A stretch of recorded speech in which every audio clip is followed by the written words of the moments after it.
para Jesus fazer. E a ideia era: se você tem uma grande necessidade de você receber uma intervenção de Deus na sua vida, alguma coisa que você possa dizer assim, não tem como explicar que isso aqui aconteceu de outra maneira que não tenha sido por intervenção de Deus. Foi por intervenção de Deus. E aí, no caso dela, o testemunho que ela deu,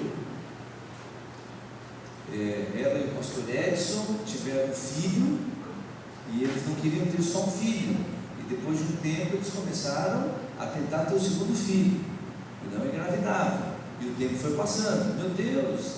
E ele falou assim: não, gente, talvez tenha alguma coisa, procuraram ajuda médica, vamos lá, a gente quer ter um filho. Resumindo, chegou no conversado, a gente não tem mais o que fazer. E aí teve esse projeto do Ministério da Mulher, e ela tomou a decisão, escreveu no papelzinho e colocou ali: coisas para Jesus fazer. Resumindo, depois que já tinha esgotado os recursos humanos, hoje eles têm 2 filhos, e o segundo veio sob encomenda. Diz que o primeiro era um anjo, mal chorava para mamar. Eles chamam de Dedé, o nome do menino André, chamam de Dedé. Uma santa de uma criatura, né? Aí veio o segundo, o menino dorme com o dedo da tomada, veio elétrico para compensar o outro. Aí ela veio assim: eu pedi coisa para Jesus fazer, eu pensei que viria um valendo por 10. Quando a gente pede, e a gente pede alguma coisa que vai ser bênção para a nossa vida, a gente pede alguma coisa que está de acordo com a vontade de Deus, irmãos, Deus é real, Ele intervém, e todos nós que estamos aqui certamente poderíamos testemunhar de alguma coisa que a gente possa dizer: isso aqui foi obra de Deus na minha vida. A irmã Marcela falou: pastor, leva lá a caixinha de coisas para Jesus fazer, dentro do tema da família. Muitos dos irmãos que trabalham lá na CPB colocaram aqui dentro o seu pedido de coisas para Jesus fazer, envolvendo a família. E eles são aquelas coisas que a gente diz assim: eu não tenho o que fazer. Tem um filho que se afastou da igreja, meu Pai do céu, Senhor, eu só posso orar, não tem mais como pegar pela orelha e levar para a igreja, eu só posso orar. E a gente ora, entrega para Deus e a gente confia. E a gente tem ouvido já alguns testemunhos, e eu gostaria, irmãos, que a gente crendo nisso, não é por causa do que está acontecendo lá na CPB, mas é por causa daquilo que Ele prometeu, por causa daquilo que Deus prometeu na sua palavra. Eu quero convidá-los, amanhã vai ser o nosso último dia, aqui desta meia semana, culto especial, teremos um momento de Santa Ceia, e eu quero convidar você que de repente tenha no coração algum pedido muito especial em favor da família. Talvez alguém vai colocar aqui um pedido: Senhor, manda uma moça de Jesus para mim, eu quero casar. Manda um rapazinho de Jesus, eu quero me casar. Coisas para Jesus fazer. Mas não é tão difícil assim arrumar um casamento. Não é difícil casar. Difícil é casar com a pessoa certa. Difícil é ser a pessoa certa para alguém se casar com a gente. Isso é coisa para Jesus fazer. Talvez alguém aqui, assim como o professor Zuleika, chegue ao ponto de dizer: Senhor Jesus, eu quero tanto ter um filho, e humanamente falando, meus recursos se esgotaram, eu não sei mais o que fazer. Por favor, Pai querido, me dá um filho, me dá uma filha. Coisas para Jesus fazer.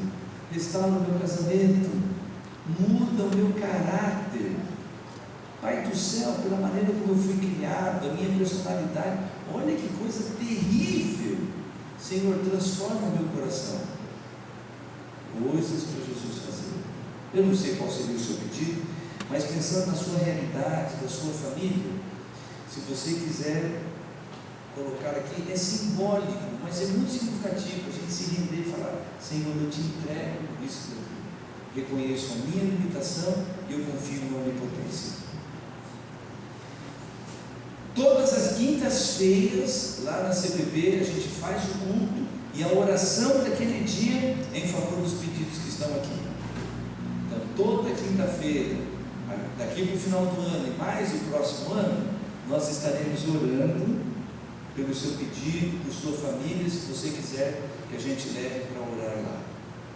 Então, amanhã, traz o seu pedido. Irmão Marçola, de repente, a gente não sei, né, em cima da hora, assim, se a gente consegue providenciar um papelzinho, uma caneta, se por um acaso alguém esquecer, a gente mencionar também. Pois não, irmão Marçola? Claro que pode hoje. No final a gente já pode aproveitar a orar, amanhã também. Com certeza. Com certeza. Obrigado, irmão Marçola. Então hoje ainda, você pode colocar aqui. Tá bom? No final a gente vai ter esse momento de oração especial novamente. Queridos irmãos, eu gostaria com a mensagem de hoje dar uma passadinha no que a gente conversou na quarta-feira e no que a gente conversou ontem na mensagem da Caroline Tavela. Eu quero dar uma passadinha nessas duas coisas e acrescentar um conceito em relação a esse tema de amar não basta.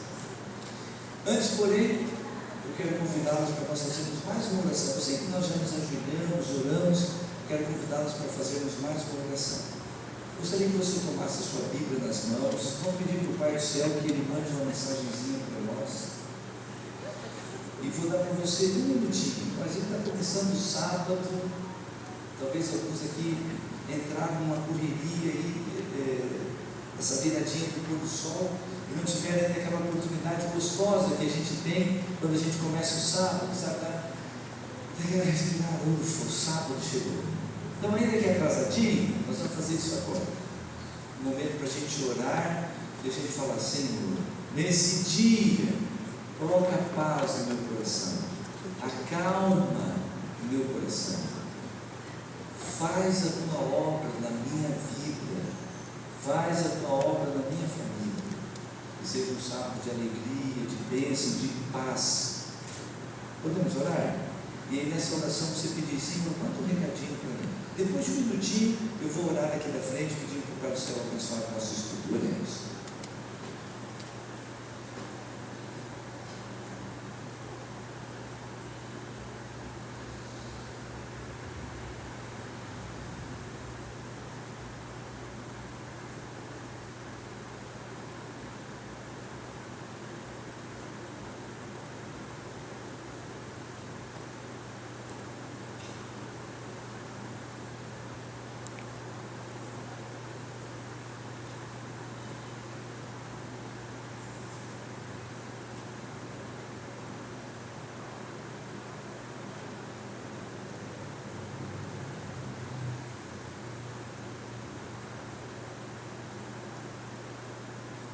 Pai do céu, nosso Deus, louvado seja o teu nome, porque já estamos vivendo as primeiras horas de mais um sábado, depois de uma semana de atividades, de lutas, de batalhas, mas também de muitas vitórias em Ti. Nós estamos nesta casa de oração pedindo, Senhor, estende a tua mão para encher o nosso coração de paz, de alegria, fortalecendo a nossa fé, a nossa esperança, fazendo, Pai querido, com que a gente possa desfrutar desse tempo sagrado na Tua presença. E agora que vamos abrir a Tua palavra para esse tema que é tão importante, fala o nosso coração, Pai querido. Nós pedimos em nome de Jesus. Amém. Quero convidá-los a abrirem a Bíblia no livro de Salmos. Os Salmos, o principal autor dos Salmos é o rei Davi.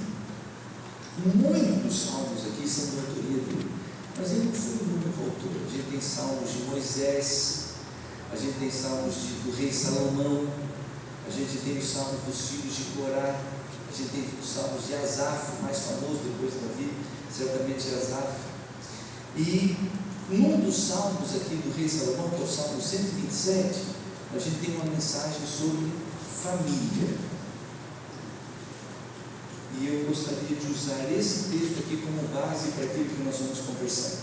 Ele está usando aqui, logicamente os salmos eram poesias, ele está usando de uma linguagem poética, muitas vezes uma linguagem figurada, mas os irmãos aqui vão entender. A gente está usando casa, no caso do rei Salomão, ele também está usando a ideia de casa como símbolo do lar e da família. Eu leio aqui na minha Bíblia, Salmo 127. Se o Senhor não edificar a casa, em vão trabalham os que a edificam. Se o Senhor não guardar a cidade, em vão vigia a sentinela. Será inútil levantar de madrugada, repousar tarde e comer o pão que penosamente granjeaste, porque Deus dá aos seus amados enquanto dormem. Eis que os filhos são herança do Senhor, e o fruto do ventre a sua recompensa. São como flechas na mão do guerreiro, assim os filhos da mocidade. Feliz o homem feliz o homem que enche deles a sua aljava, não será envergonhado quando pleitear com os inimigos na porta. Duas coisinhas aqui, e eu já quero partir para a apresentação que está no plano. Número 1, alguém se lembra qual é o segredo do sucesso? Na quarta-feira eu fiquei batendo nessa tecla, a gente repetiu aqui umas 10 vezes. Qual é o segredo do sucesso? O segredo do sucesso é a união do esforço humano com o poder divino. Bom, recapitulando, vocês podem repetir? O segredo do sucesso, mesmo quem não veio na quarta vai conseguir repetir agora. Eu vou dizendo a frase e você repete. O segredo do sucesso é a união do esforço humano com o poder divino. E aí na quarta-feira eu falei, não adianta só orar, irmãos. Pastor, mas a oração, a sua parte diz que é o poder, a oração é a chave nas mãos da fé, que abre as janelas da onipotência. Verdade! Mas olha que coisa incrível, aquilo que é para a gente fazer, não dá para substituir com oração. Isso é sabedoria de Deus. Certamente você já deve ter ouvido algum sermão sobre o maior milagre que Jesus realizou. Alguém se lembra qual foi o maior milagre que Jesus realizou? Ele é considerado, todo milagre de uma coisa grandiosa. É difícil a gente fazer um ranking, estabelecer quais foram os maiores. Mas aquilo que é considerado o maior milagre que Jesus realizou. Alguém se lembra? A ressurreição de Lázaro. Lázaro não foi o único morto que Jesus ressuscitou, mas já fazia 4 dias que ele estava morto e estava cheirando mal, e ele já estava sepultado. Jesus tem poder para ressuscitar o morto? Sim ou não? Sim. Jesus tem poder para abrir uma sepultura? Sim ou não? Sim. E se tiver uma pedra na frente da sepultura, Jesus tem poder para falar e a pedra sair da frente? Sim. Lázaro estava sepultado e tinha uma pedra na frente da sepultura. Jesus tem poder para fazer, olha, um milagre, irmãos, ressuscitar alguém que estava morto há 4 dias. E ele poderia dar um estalo, e a pedra desaparecer. Ou ele fazer um sinalzinho assim, a pedra rolar. Mas qual foi a ordem de Jesus antes de ressuscitar Lázaro? Tirem a pedra. Tirem a pedra. Qual que é o segredo do sucesso? Qual que é o segredo do sucesso? O segredo do sucesso é a união do esforço humano com o poder divino. Nós não temos poder para ressuscitar ninguém. Nenhum de nós aqui tem capacidade de fazer milagres. Isso é obra de Deus. Mas tirar a pedra a gente consegue. Eu disse a vocês que às vezes a gente culpa o diabo porque o casamento acabou. E na verdade somos nós que destruímos o casamento. E a gente pede para Deus restaurar. Senhor, restaura o meu casamento. Isso é um milagre. Deus tem poder para restaurar o casamento? Sim ou não? Sim. Mas qual é o segredo do sucesso? Se vocês não repetirem, eu vou achar que vocês não entenderam ainda, irmãos. Qual que é o segredo do sucesso? a gente que precisa restaurar o casamento. É Deus que tem poder para restaurar. Mas e o esforço humano? A gente que quer salvar os filhos, é Deus que salva, mas Ele coloca a gente para ser instrumento de salvação. A gente tem que orar pelos filhos. E o que mais? Jejuar também. Jejuar também. Mas não é que Deus fala assim: eu tenho poder para salvar o seu filho, mas eu estou mandando você se conectar comigo. Isso é tirar a fé. Eu contei aqui para vocês que eu entreguei meu filho para Deus.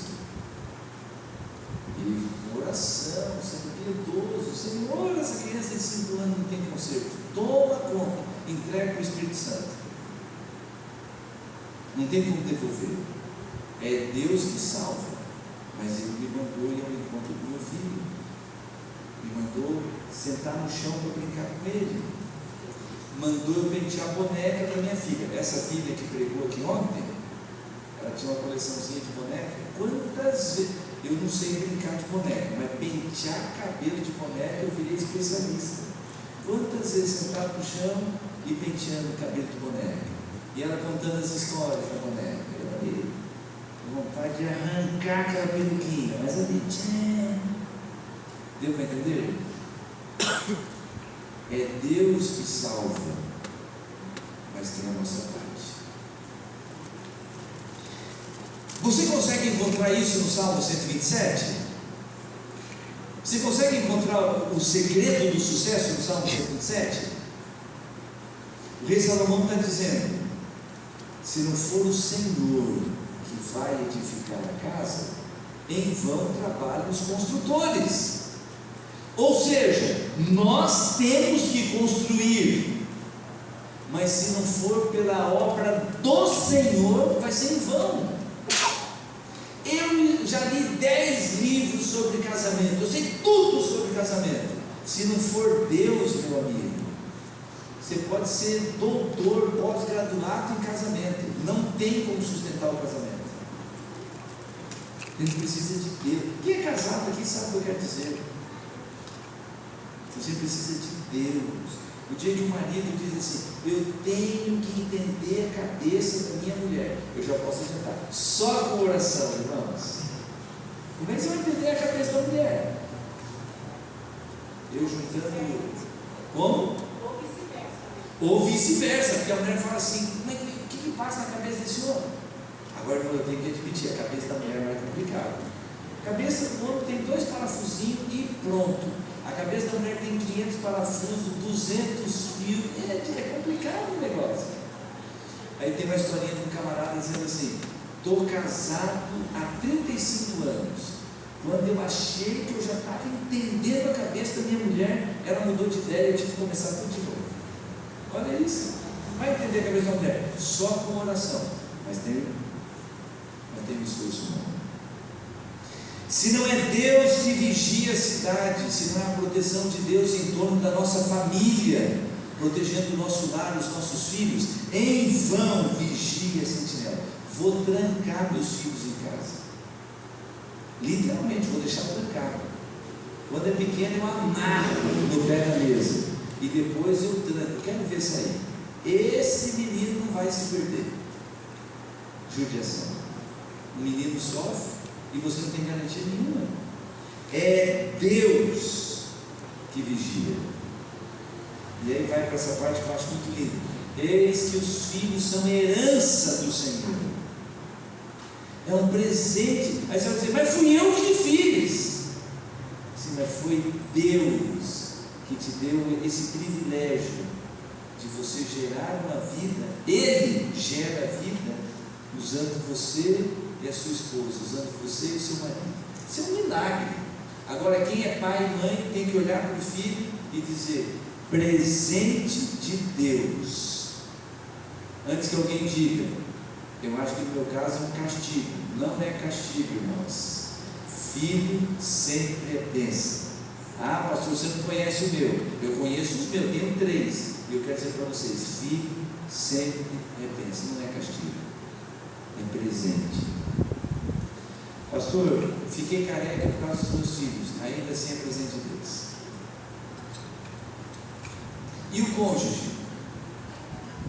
Seria presente de Deus? Ah, pastor, aquela mulher não veio de Deus, não. Eu achei que foi em outro lugar. Pois eu quero dizer aqui, ó, de acordo com a Bíblia, o texto está de Provérbios, capítulo 18, verso 22. Quem encontra uma esposa recebeu favor do Senhor, recebeu uma bênção assim como filho. Eu queria colocar: quem encontra o marido recebeu favor do Senhor. Uma bênção, presente de Deus. Ah, mas esse miserável é tudo torto. Não tem problema, é presente de Deus. Casamento em Jesus é presente de Deus. Qual é o segredo do sucesso, irmãos? Aqui está dizendo que a gente não precisa construir. Não precisa construir a casa, só a hora que Deus faz a casa aparecer. Está dizendo isso? Está dizendo que é para você construir a sua casa, mas se não for com o Senhor, o seu esforço é bom. Está dizendo que a gente não precisa proteger a família? Tem que proteger a família, mas se tiver uma bênção de Deus, o nosso esforço vai ser humano. O segredo do sucesso é a união do esforço humano com o poder divino. Mas eu quero dizer para vocês hoje, o tema de hoje é amor. Qual seria a maior necessidade de uma família? Eu quero começar com esse texto aqui. Irmãos, para mim esse é o texto mais lindo da senhora White falando sobre família. Eu vou ler aqui da frente. A sociedade compõe-se de famílias. O coração da sociedade, da igreja e da nação é o lar. A felicidade da sociedade, o êxito da igreja e a prosperidade da nação dependem das influências domésticas. E agora eu quero dizer uma coisa para vocês que é muito forte. Tem gente que fala assim: ei, pastor, não entendeu direito a Bíblia. Eu quero dizer para vocês que já estudei o assunto, entendi, e por isso eu posso dizer aqui com muita convicção: a instituição mais sagrada que Deus tem sobre a terra é a família. Pastor, não é a igreja? É a família. Você já parou para pensar que houve uma época que não existia igreja nesse formato que nós temos? Tem gente que mata e morre pela igreja, mas despreza a família. Tem gente que é super religioso da igreja, mas é zero na família. A religião da Bíblia, ela tem como centro o lar, não a igreja. Até porque esse modelo de igreja que a gente tem, nem sempre existiu. No Antigo Testamento não tinha. Na época dos apóstolos também não tinha. Esse modelo de igreja não. Isso aqui é uma invenção. Deus, na sua infinita graça e misericórdia, Ele permite que a gente tenha, que a gente funcione dessa maneira. Mas eu já posso repetir com toda a convicção: a religião da Bíblia, ela não é praticada na igreja, ela é praticada na família, no lar. O centro religioso da Bíblia é o lar. E o que acontece na igreja é uma consequência, um transbordamento.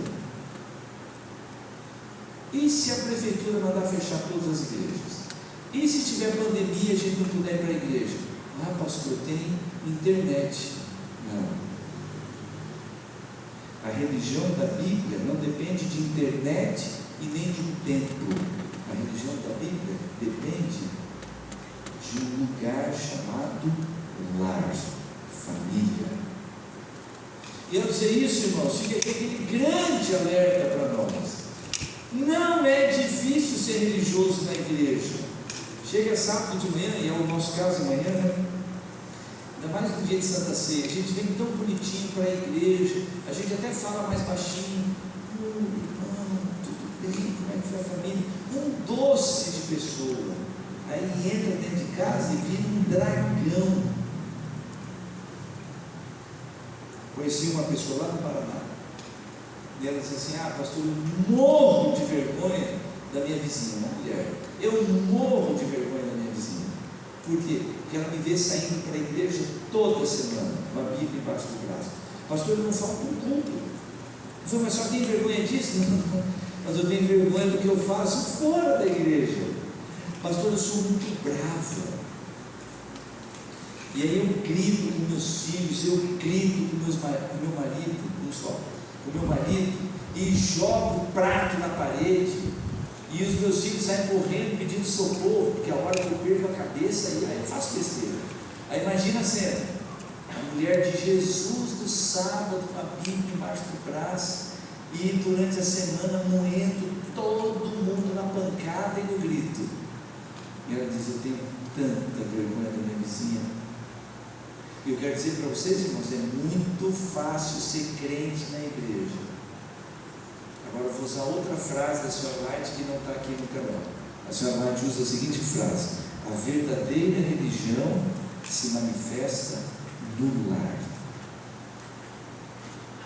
O lugar onde você é cristão ou não é em casa, é na família. E aí ela usa a expressão: quem é cristão, verdadeiramente cristão em casa, é cristão em qualquer lugar. Não é para a gente dizer amém? Amém. Glória a Deus. Quem é cristão em casa é cristão no trabalho. Quem é cristão em casa é cristão na igreja. Mas tem um monte de gente que é tão cristão na igreja e é um cão em casa. Tem tanta gente assim: eu tenho que testemunhar no meu trabalho, tenho que fazer tudo certinho no trabalho. E fala, é um doce de pessoa com o chefe, com os colegas. E chega em casa, trata a família com casca e tudo. A verdadeira religião se manifesta no lar. Mas o tema da semana é amar não basta. Por que amar não basta? Quero recomendar esse livro aqui, irmãos. A primeira vez que eu tive contato com esse livro, eu estava pensando em crianças pequenas. E eu descobri que o autor, na verdade, ele escreveu pensando em crianças, especialmente para os pais com crianças na primeira infância, ou pais que ainda vão ter crianças, vão ter filhos. E eu fui ler e eu descobri que, na verdade, esse livro fala sobre as necessidades básicas de uma criança na primeira infância, de uma criança na segunda infância, de uma criança na adolescência. O que está falando ali, as necessidades básicas de uma criança de 2 anos, são as mesmas necessidades de uma criança de 10. São as mesmas necessidades de uma criança de 16 anos. Eu tenho uma filha que vai fazer 28 anos. Aquela moça que pregou ontem tem aquela carinha de menina, mas ela vai fazer 28 anos. As necessidades básicas de uma criança de 2 anos são as mesmas necessidades da minha menina de 28. E são as mesmas necessidades básicas de uma criança de 50. Tem por caso, já tem 50. São as mesmas necessidades básicas. Mas, quando a gente não preenche essas necessidades na infância, essa criança pode passar a vida toda com um buraco ali no coração, precisando preencher isso. E é só Deus que preenche, mas é muito sofrimento. E aí o autor ele vai colocando quais são as 7 necessidades. Eu vou mencionar aqui algumas, só a título de exemplo. Aí você corre atrás, arruma esse livro que vai ser uma bênção para a tua vida se você ler.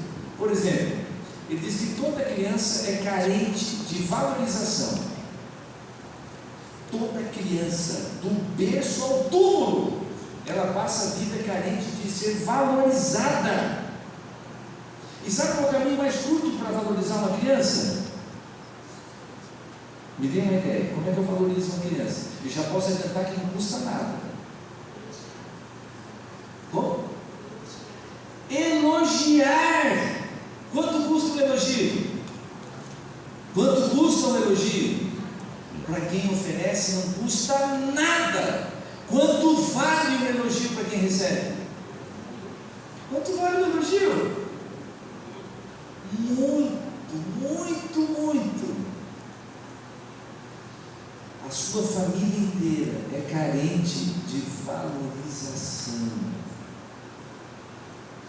Seu marido, quantos anos tem a criança com quem você está casado? Alguém vai dizer que eu fui casado aí. Está casado já faz bastante tempo. E aí o marido é uma criança que já tem mais de 80 anos. Eu quero dizer para a esposa: essa criança precisa ser valorizada. E a esposa está ali perto da idade, também é uma criança que precisa ser valorizada. E essa boneca aí tem quantos anos, meu irmão? Essa aí. Quantos? 12 anos.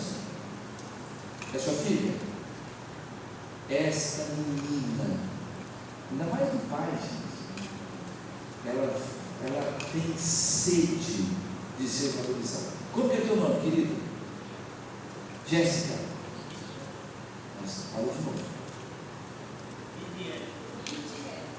Lidiane. Acertei? Lidiane. O coração dela, eu não conheço Lidiane, mas o coração dela tem sede de ser valorizado. E o primeiro lugar para onde ela olha em busca de valorização é o pai e a mãe. A minha é bem pequenininha. Quantos anos tem tua menina mesmo? 5 anos. E o coração dessa menina, meu pai, já tem sede de ser valorizado. E eu quero dizer, meus irmãos, não custa nada, mas vale muito. O meu pai não sabia disso. O meu pai me amava. Eu sei que meu pai me amava, mas ele nunca me elogiou, nunca expressou amor, quanto mais valorizado para o filho. Aí quando meu pai ele queria fazer algum elogio, quer dizer, eu recebia como elogio, né? Ele falava de mim para os parentes, porque ele queria dizer que o filho dele era bom e tal, ele ficava falando de mim para os parentes. Aí fazia, esse aqui, ó, esse aqui não me dá trabalho na escola. Nunca fui chamado. Irmãos, agora estou falando com toda humildade, tá? Pensa no menino nota 10 na escola. Eu só tirava nota 10. De vez em quando, eu sou da época que o professor rachava a criança na pancada. De vez em quando aparecia com um vergão na cabeça, que eu tinha levado uma reguada, um roxo no braço, que eu tinha levado um beliscão. Eu nem sei porque eu era um anjo na sala de aula, mas em termos de nota, eu era nota 10. E meu pai nunca foi chamado para a escola. E ao invés de ele chegar para mim e falar assim, rapaz, você tirou 10 em tudo, meus parabéns, nunca. Mas aí quando ele falava assim, esse aí não dá trabalho, estuda, faz tarefa tudo sozinho. Aí aquele coração sedento, assim, oh, meu pai sabe que eu vou bem na escola. O que custava para o meu pai olhar no meu olho e falar, você alegra o meu coração porque você é 10 na escola? O que custava? E o quanto valeria para aquela criança? Entenderam o que eu dizer? Estou perguntando, vocês entenderam? A gente vai do berço ao túmulo carente de valorização, mas os nossos filhos também precisam de disciplina, precisam ser disciplinados, precisam da rotina, que é um desdobramento de disciplina. Gente, isto é fundamental para o funcionamento, para a formação do cérebro dos nossos filhos. E agora pensando em nós que somos adultos, e uma criança de 50 anos também precisa. E o Pai do céu olha lá de cima e ele diz assim, eu repreendo e disciplino a todos os filhos que eu amo. E eu amo você, meu filho. Você precisa ser conduzido, disciplinado. Eu vou fazer isso por você. Mas tem, irmãos, dentro das 7 necessidades básicas da criança, o autor, o Dr. John Thrasher, ele diz que o amor é tão essencial para uma criança como o próprio ar que ela respira. E uma criança sem amor, ela definha, assim como se ela estivesse sem comida. E ele mencionou uma pesquisa que foi feita em uma espécie de um orfanato lá nos Estados Unidos, na cidade de Nova York. Eu não me lembro o nome do médico lá que fez a pesquisa. E aí falando das crianças que eram bem atendidas pelas enfermeiras, as crianças que não eram bem atendidas. E aquilo ali muitas vezes resultava em morte de uma criança. Pois agora, mais recentemente, com o desenvolvimento da ciência médica, eu queria compartilhar isso aqui com vocês. A necessidade que a gente tem no coração, e a gente vai do berço ao túmulo carente de amor. Olha que coisa impressionante. O Hospital Pediátrico do Texas, nos Estados Unidos, divulgou a imagem de 2 tomografias que sugerem de maneira impressionante a diferença entre crianças que crescem em ambientes sadios e amorosos e crianças que passam por negligência, abuso e traumas emocionais. 2 crianças de 3 anos passaram por uma avaliação, um exame de imagem do cérebro. As 2 crianças têm a mesma idade. O cérebro da esquerda é o cérebro normal, de uma criança que foi cuidada, amada, estimulada. Nas suas mais diversas manifestações, os pais expressaram amor por essa criança. Olha o tamanho do cérebro. E o cérebro da direita é de uma criança que padeceu negligência, que não foi amada, não foi cuidada. O cérebro dessa criança não desenvolveu. Esse resultado aqui, dessa diferença do crescimento do cérebro, não foi por falta de comida, de proteína, não foi nada disso. Foi amor. Aí o autor, o Dr. John Bechtel, fala de todas as necessidades básicas de uma criança. O amor é a maior de todas elas. Tão essencial quanto o ar que aquela criança vai respirar. Tão essencial quanto o alimento que ela vai receber. Ela precisa de amor. E você que é casado, adivinha qual é a principal necessidade da criança que está do seu lado? Estou perguntando. Amor. Ah, pastor, mas meu marido é um homem muito duro, ele não precisa de nada. Às vezes eu até me sinto assim meio desvalorizada, porque eu tento oferecer amor para ele, ele nem demonstra que ele precisa. Pois eu quero garantir que esse homem durão tem um coração sedento de amor. Ele precisa ser amado. Irmãos, não tem maior poder na vida de uma mulher do que o amor que ela pode oferecer para um homem. Algumas mulheres caíram na armadilha, imaginando que a coisa mais poderosa que ela tem para oferecer é crítica e ficar falando na cabeça do marido. Esse miserável aqui eu vou consertar. Como? Vou ficar falando na cabeça dele igual a goteira em cima da cama. Essa expressão do rei Salomão dizendo que é uma tortura. A mulher rixosa igual a goteira em cima da cama. Imagina um camarada morrendo de canseiro, indo dormir, uma gotinha na careca. Aí o filho vai mais uma gota. O cara morre. O poder que transforma a vida de um homem é amor. O poder que enche o coração de uma mulher de realização é amor. Ah, mas a minha mulher é muito brava, não tem nem como amar. Pois essa mulher precisa de amor. O amor da Bíblia, ele tem algumas dimensões. A Bíblia usa palavras diferentes para falar do amor de Deus pelos seus filhos, para falar do amor de Deus entre os irmãos da igreja. A Bíblia usa palavras diferentes para falar do amor entre um homem e uma mulher, para falar do amor de uma mãe pelos seus filhos. São palavras diferentes, mas todas elas têm um ponto em comum. O amor na Bíblia, pode ser o amor de Deus, pode ser o amor entre homem e mulher, tem um ponto em comum. Não é um sentimento, é muito mais que sentimento, é um princípio.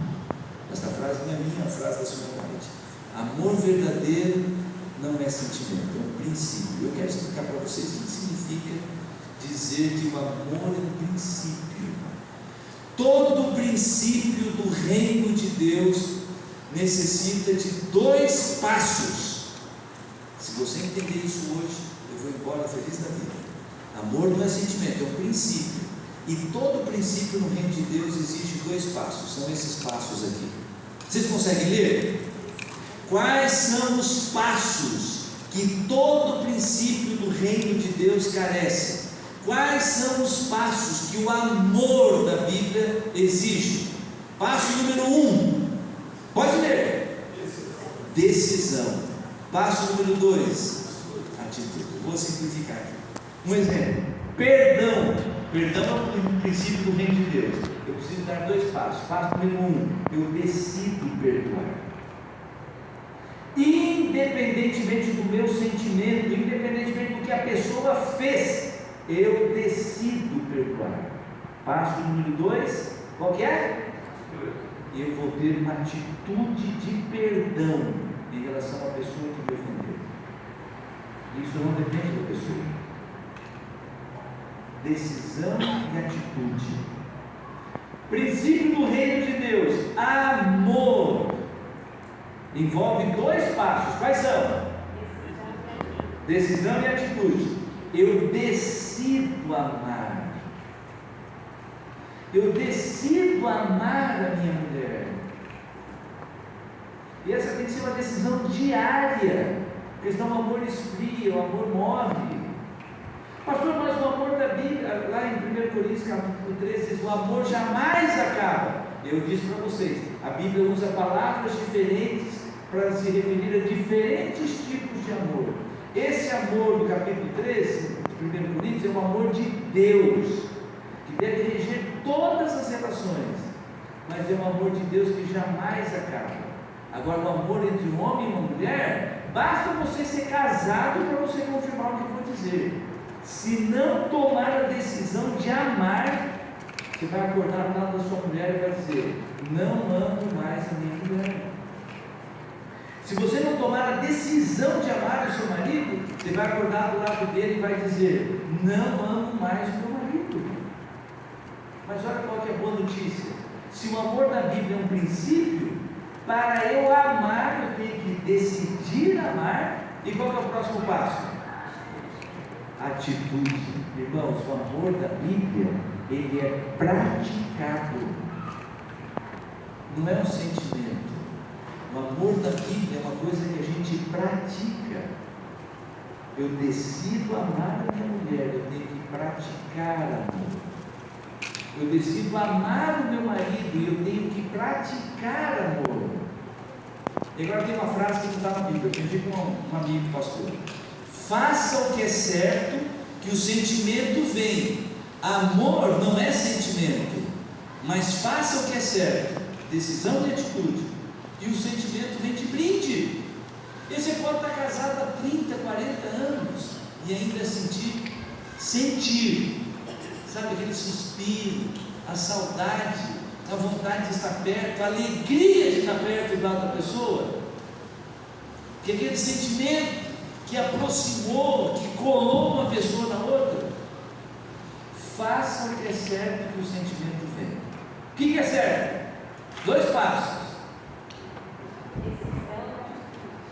Você tem que decidir amar o seu marido, decidir amar a sua esposa e praticar amor. E os filhos?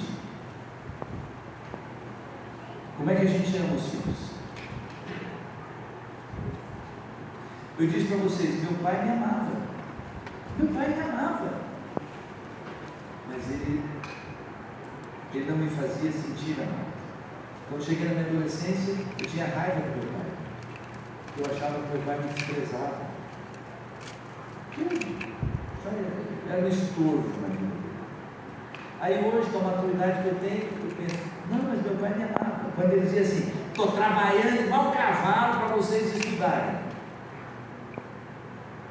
era um jeito de dizer: estou fazendo isso por vocês, porque eu amo vocês. Não era o que isso não preenchia meu coração, mas ele me amava. Meu pai era caminhoneiro, aí ele falava assim nas férias: quer viajar, pai? Ao invés de chegar e falar assim: meu filho, você está de férias, eu quero levar você para viajar comigo, vamos fazer uma viagem? Ele chegava e falava assim: quer viajar, pai? Agora imagina uma criança sedenta de amor do pai. O que ela vai dizer? Eu nem dormia. Quando ele fala assim: amanhã a gente vai sair de madrugada, eu ficava acordado, porque eu queria viajar com meu pai. A gente viajando, meu pai me amava. A gente viajando, saindo do restaurante, ele perguntava assim: quer doce? Eu me agora perguntar para o bode se ele quer mim. O bode, você quer mim? Eu pergunto para a criança: quer doce? O que a criança vai responder?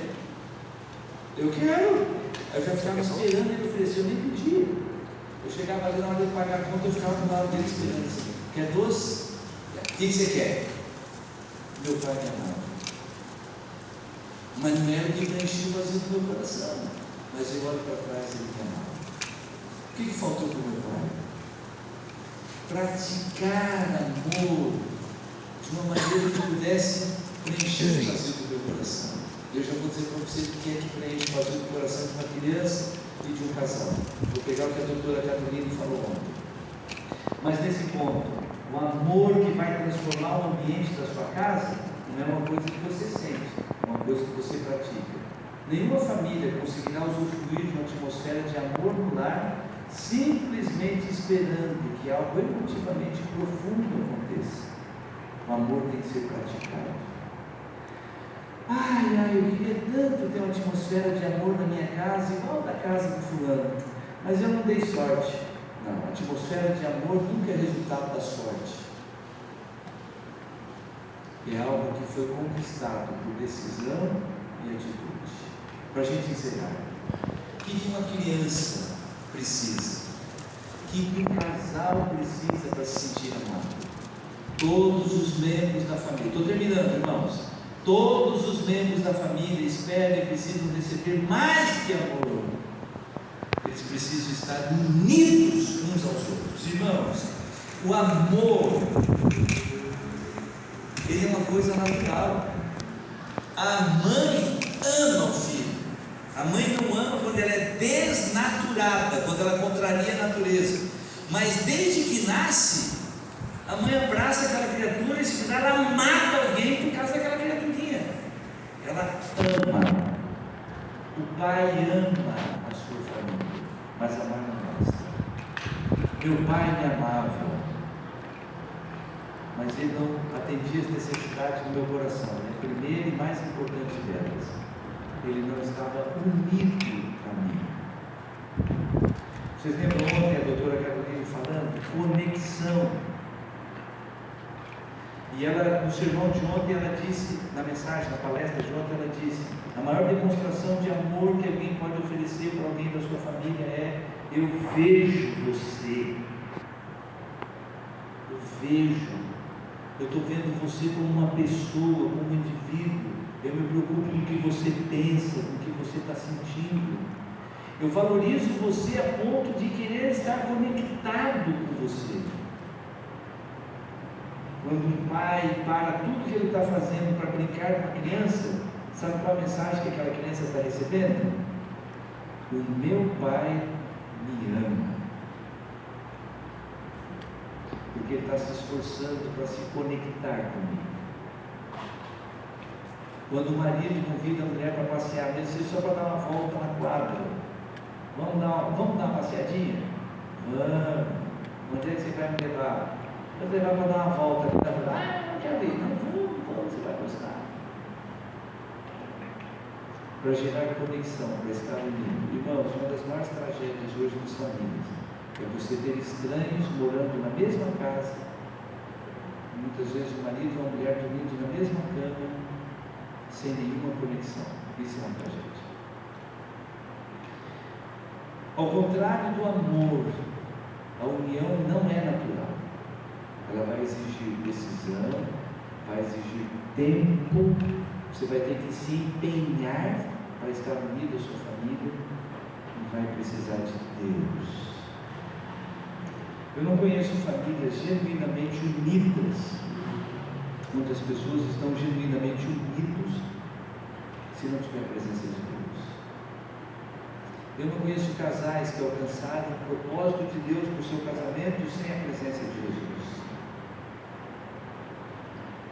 Esse é o sonho de Deus para nós, que a gente tenha um lar onde haja uma atmosfera de amor que é praticado, e onde você tem uma família que está unida, porque os seus membros intencionalmente tomaram a decisão de se conectar uns aos outros. E eu quero dizer para vocês, vale a pena. É muito desafiador, mas vale a pena. Eu ia trazer uma foto da minha família e acabei esquecendo. Eu comecei aqui na quarta-feira dizendo que a minha maior alegria seria chegar aqui para esta semana e dizer assim: irmãos, estou muito feliz de vir aqui fazer uma semana da família, porque o meu casamento é perfeito, meus filhos são perfeitos, a dinâmica da minha família é perfeita. Eu queria, mas eu não tenho condições de fazer isso. Minha família tem muitas limitações, mas a minha família tem uma virtude. Eu devo muito à minha mulher por isso, porque ela colocou isso como sendo o alvo da vida dela. E depois, quando eu tive entendimento, eu me uni a ela para a gente buscar esse alvo.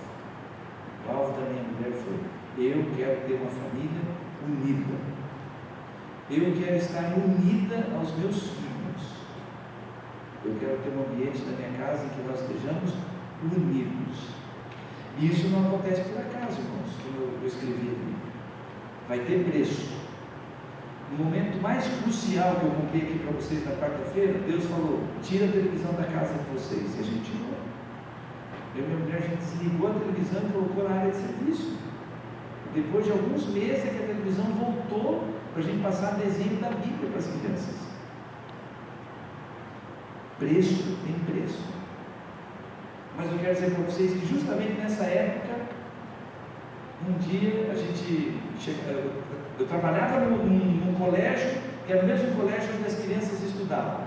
E no final do dia a gente vinha para casa, na frente da minha casa tinha uma pracinha, a gente chegava, trocava de roupa, tomava água, comia uma banana e ia brincar. Aí a minha mulher dava um grito, pode vir comer. A molecada assim, cheia de poeira, até no branco do olho tinha poeira. Tomava um banho, a gente sentava ali, e a gente passava um tempo junto, fazendo a refeição, contando as historinhas, assistindo desenho bíblico e tal. Justamente numa sexta-feira, deu um vendaval lá em Porto Alegre e acabou a energia. Estou falando isso aqui para ser um teste na sua casa, tá? Acabou a energia. Sabe o que aconteceu naquela sexta-feira, irmãos? Foi uma delícia. Minha mulher achou umas velas, eu nem sei onde é que estava. Tivemos ali o lanchinho do pôr do sol de velas, e de noite conversando, e as crianças eram pequenas. A Carol, que é mais velha, tinha 8 anos, e a gente ali sentado e conversando e desfrutando daquilo ali. Quando as crianças eram pequenas, a minha mulher combinou comigo, na sexta-feira, para a gente marcar para eles que o sábado é um dia especial, a gente vai dar um presente para eles. Sabe o que é o sonho de uma criança? Dormir no quarto do pai e da mãe. Melhor ainda se dormir na cama do pai e da mãe. Então, na sexta-feira, a minha mãe falou assim: sexta-feira é o dia de dormir com o pai e a mãe. A gente terminava, jogava os colchãozinhos lá no chão, e aí acampava, todo mundo imagina um quarto ali, a cama do casal e os colchãozinhos, com 3 crianças, aninhava. Eu disse que eu tive filho de ninhada. E os 3 ali, e a gente ficava ali conversando até dormir. E eles fizeram uma musiquinha, os pequenos ali, fizeram uma musiquinha, dizendo que sexta-feira era dia de dormir com a mãe. Comemorando que entrava o sábado e era o dia de dormir com o pai e a mãe. União. Nós desfrutamos disso, agora estou dizendo, eu e minha mulher temos os filhos adultos, e é lindo. Estou aqui testemunhando, mas eu poderia falar um monte de coisa ruim que acontece, que já aconteceu na minha família, mas eu queria testemunhar isso, porque eu quero dizer para vocês, vale a pena.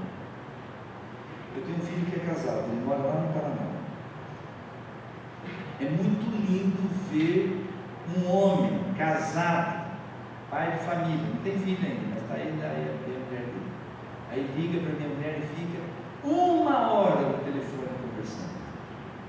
E contando tudo, fala desde o cachorro, do gato, que tem lá, não tem filho, mas tem cachorro e gato. Fala desde o cachorro, do gato, do trabalho, da viagem. E às vezes eu saio para resolver alguma coisa, eu volto e está lá de pendurado no telefone. Isso é um presente que a minha mulher recebe, porque fez investimento lá quando era pequena.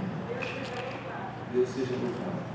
Eu estou dizendo isso para vocês para dizer que não aconteceu por acaso.